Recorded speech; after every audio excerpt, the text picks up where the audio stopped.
Como é que tá a família hoje em dia? Como que a igreja, vê a família? Olá, pessoal, tudo bem com você aí de casa? Então, nós aqui hoje, tá mais quentinho, viu? Graças a Deus o solzinho apareceu e está bem mais quente. Pessoal, nós vamos falar hoje sobre a família, o propósito de Deus, Nós vamos falar sobre a união, a comunhão, a vivência da família. Como viver a dois, como viver com os filhos, como os filhos devem viver com os seus pais. Isso é muito bacana, mas existe uma dificuldade aí. Será que a sua família é uma bênção? Será que realmente você procura ser uma bênção para os seus filhos? O que você tem feito? Então esse assunto hoje vai ser um pouco polêmico, mas eu espero que você aí de casa possa nos ajudar, falando sobre o que você acha sobre esse assunto. Família é um propósito de Deus, ameaçado nos dias atuais. O que é que será que nos ameaça? Será que nós estamos preparados para as ameaças do dia a dia? Isso é uma coisa que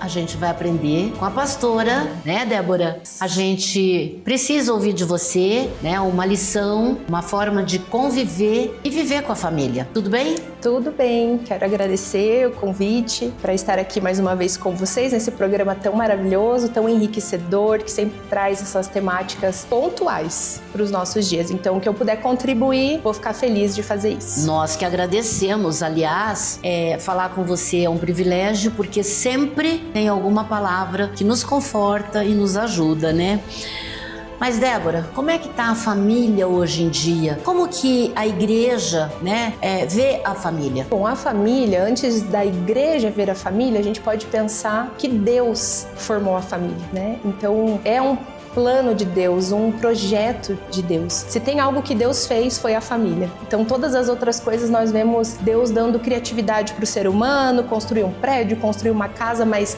família não teve mão humana ali. Lá no Jardim do Éden, a gente viu Deus criando todas as coisas, e aí quando ele vai formar o homem, ele diz, não é bom que ele esteja só, vou fazer uma ajudadora para ele, faltava ainda alguma coisa ali, aí vem a mulher, e aí sim, juntos, Deus diz, agora vocês vão se multiplicar, vão encher a terra, vão ter filhos. Então, o próprio Deus falou isso é muito precioso. É um resgate até para nós olharmos para isso, que não foi uma ideia humana, não veio do acaso. Se nós entendemos que Deus, o Criador de todas as coisas, esse Deus maravilhoso, bondoso, teve essa ideia porque é algo bom, é algo maravilhoso. Então, a família, eu sempre digo que é um pedaço do céu na terra, é assim que é para ser. E você acha que hoje em dia, esse posicionamento que Deus teve perante a família tem buscado estar perante Deus? Depois que o pecado entrou, a gente viu que as coisas começaram a se deturpar, Então vieram os problemas, não era para ser assim, era para realmente a harmonia, a união, a alegria estar nas famílias, mas lá atrás, desde o início, quando o pecado entra, as crises começaram, os problemas vieram, então hoje precisa haver esse entendimento para que haja um resgate. Como que eu posso viver essa plenitude? Como que eu posso viver no casamento esse lugar de céu na terra mesmo? Quando eu entendo que há um Salvador, que há alguém que é pela minha família, que é Jesus. Sim. Então a Bíblia diz que Jesus vem para resolver. Então assim, quando eu vejo os problemas, quando eu vejo as diferenças, eu sei que em Jesus a gente pode ultrapassar as diferenças. Porque no casamento, as diferenças elas vão existir. São duas pessoas totalmente diferentes, com criações diferentes, convivendo junto. Então, precisa haver alguém ali no meio, alguém na frente, que vai ser o que vai dar sentido. E esse alguém é Jesus. Ele precisa ser o elo. Então, a Bíblia diz que um cordão de 3 dobras não se quebra, não se rompe facilmente. Ou seja, eu, o meu cônjuge e Jesus. Se nós estivermos juntos, essa corda ela não vai se romper facilmente. Então sim, existem as famílias que entendem isso e buscam, e nós vemos assim que essas elas perseveram nos dias maus, mas tem aquelas que ainda não conheceram esse amor de Jesus e essa possibilidade. É a falta. Com certeza. Ele precisa entrar nos lares, ele deseja isso. Quando eu ainda era jovem, mais jovem, eu aprendi que a aliança, o anel, aquele que nós usamos no casamento, quando ele foi fundido e terminado, a pessoa que criou falou, não teve começo e não tem fim. Então o casamento, eu acredito que seja isso.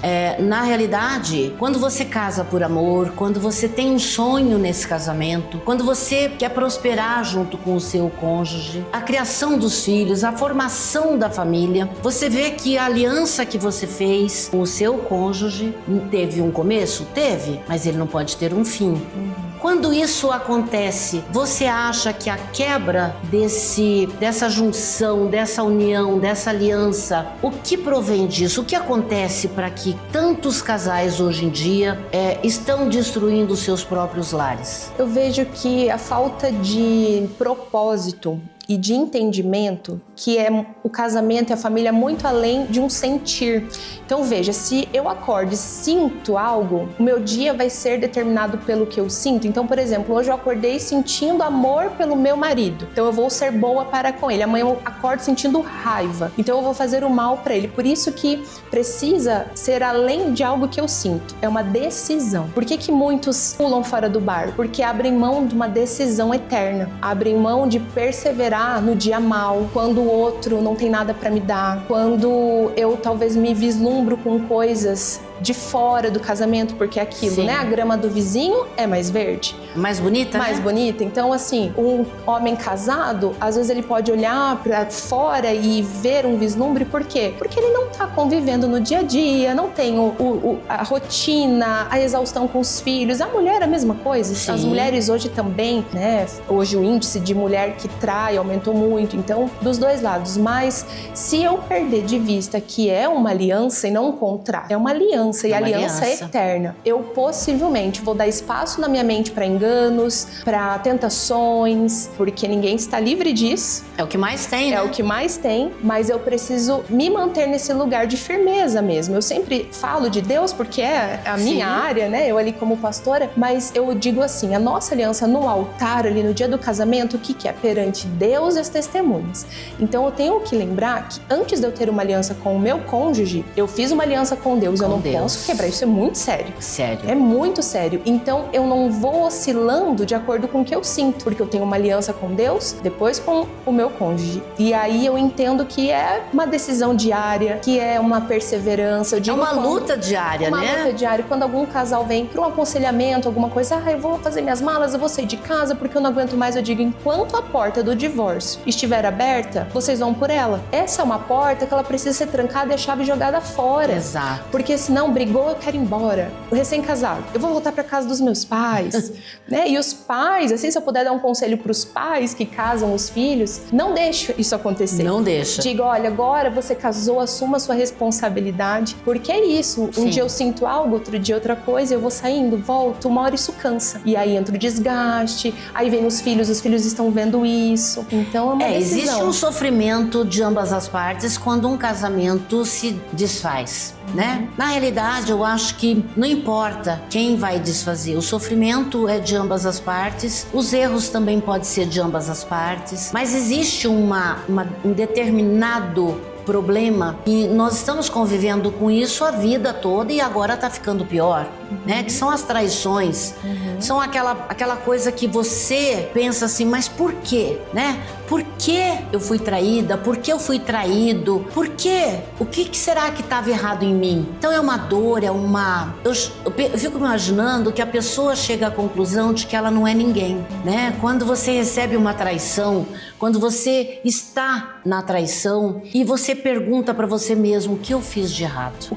Quando alguém chega para você e fala assim, estou sendo traída, o que é que eu faço? A primeira coisa é a gente não querer achar uma justificativa para isso, porque a pessoa traída, ela foi vítima. Independente do que ela tenha feito, do motivo, nada justifica, porque há uma aliança. Então, tantas são as possibilidades antes dessa escolha da traição. Uma conversa, né, uma tentativa, vamos buscar uma ajuda profissional, um conselho, alguém mais capacitado, um casal que está mais na frente da gente e tudo. Então, nunca julgar vítima, a mulher traída, o homem traído, porque ela já tá com uma dor suficiente para lidar. Exato. Eu digo que a dor da injustiça, e seja ela qual for, uma traição de amizade, uma traição aqui no caso conjugal, ela é uma dor de luto, porque algo idealizado morreu. O casamento, ninguém casa para separar, não existe essa ideia.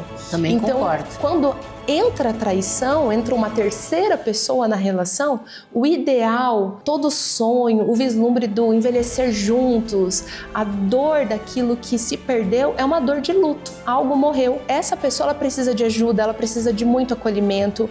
Se há alguém passando por isso, que possa compartilhar, não guardar sozinha, porque vai gerando ressentimento, amargura e dor, e uma depressão pode vir. Então, essa pessoa traída, ela precisa de ajuda, ela precisa de boas pessoas ao redor dela, para mostrar para ela que hoje talvez ela não esteja enxergando que tem vida além dessa dor, que a vida não acaba na dor.